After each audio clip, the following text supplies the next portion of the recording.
चलिए अब थोड़ा सा एक्सरसाइज के प्रॉब्लम्स की बात कर लेते हैं, starting from the very first problem of this friction topic 8-1. You need to determine the minimum horizontal force P. अब देख लें वर्डिंग थोड़ा और से देखें. You need to determine the minimum horizontal force P required to hold this crate from sliding down the plane.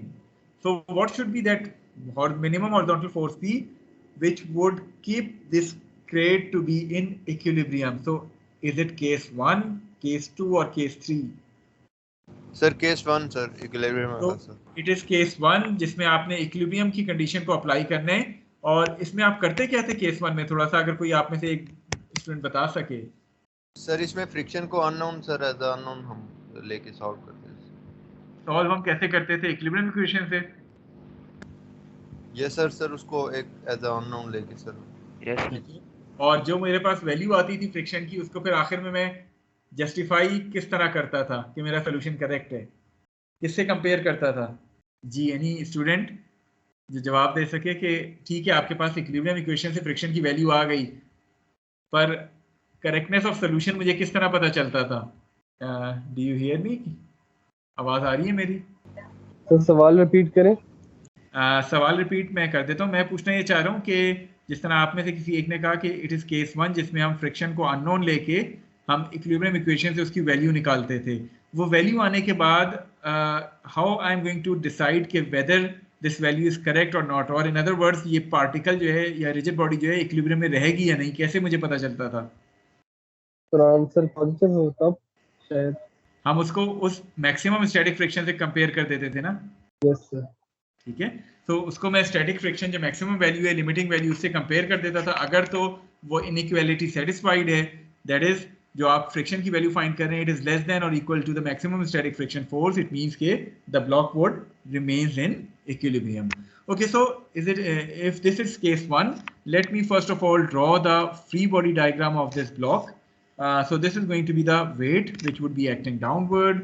Then आपके पास जो angle आएगा, this angle is going to be 30 degrees जो कि आपको गिवन है.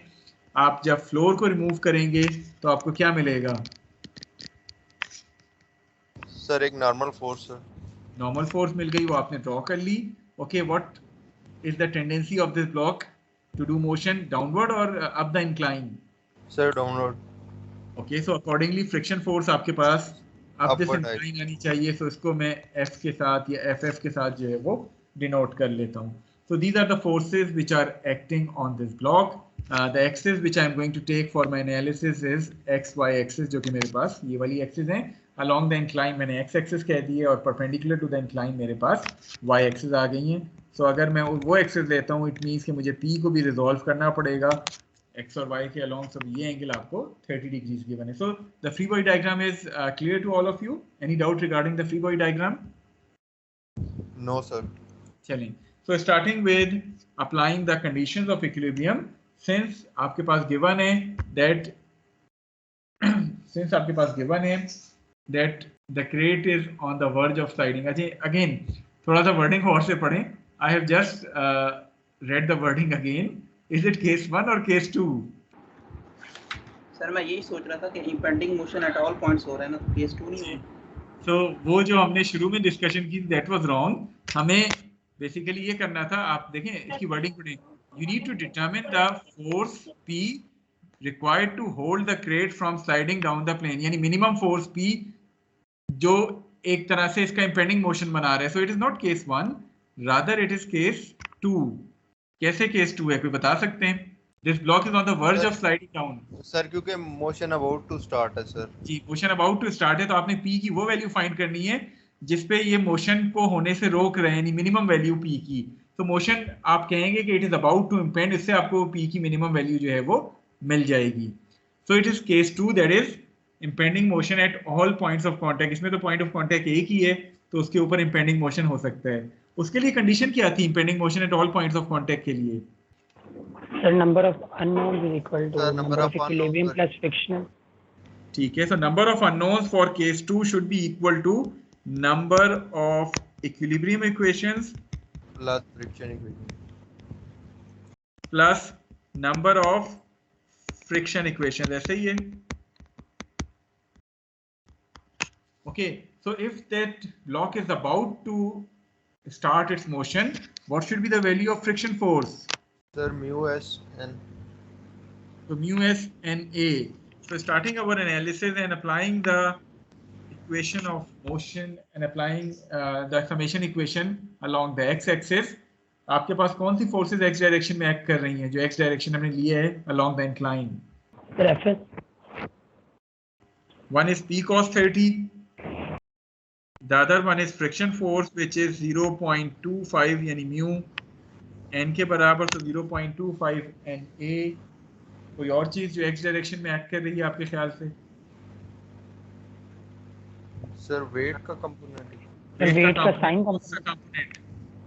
Sir sine component sir. Positive negative? Sir positive होगा sir. Are you sure? Yes sir, वो negative negative होगा। So p cos 30 plus mu n a minus w sin 30 should be equal to 0. Let me call it as equation number 1. Similarly, applying summation fy equal to 0. The forces acting along the y-axis are p sin of 30 with a negative sign. So आपके पास एक other p sin of 30 आ गया with a negative sign. Then the other thing is na. So आपके पास वो na की value आ गई है। And the third one is w cos of 30 with a positive or negative sign? Negative sign. So ये आपके पास negative आ गया, should be equal to 0. अब जरा और से देख के बताएं, दो इक्वेशंस हैं, अननोन कितने हैं दो इक्वेशंस में? सर 3। कौन से 3? सर एन ए डब्ल्यू और P. N A sir weight तो मिला हुआ है सर, वेट तो मिला हुआ है। So सिर्फ और सिर्फ Na और P आपके पास unknown है। So once you solve these two equations for these two unknowns, you are going to get the value of Na, which is equal to 494.94 Newton, and the value of P would be equal to 140 Newton. ठीक है? Any query regarding this problem? Sir minus w sin 30 क्यों minus में क्यों आ रहा था? देखें, आप W को रिजॉल्व करें ना, W के जब आप दो कंपोनेंट्स बनाएंगे, एक कंपोनेंट बन रहा है इस डायरेक्शन में, एक कंपोनेंट बन रहा है इस डायरेक्शन में, तो ये दोनों कंपोनेंट्स नेगेटिव x और नेगेटिव y के अलोंग नहीं बन रहे। Okay, in that sense okay sir, ठीक है। ठीक है, we are taking x axis along the incline, positive x axis up the incline, और पॉजिटिव y एक्सिस जो है वो हम ये परपेंडिकुलर दैट इंक्लाइन अपवर्ड ले रहे हैं। तो अकॉर्डिंगली आपके जो W के कंपोनेंट्स बन रहे हैं वो नेगेटिव x और नेगेटिव y के अलोंग बन रहे हैं।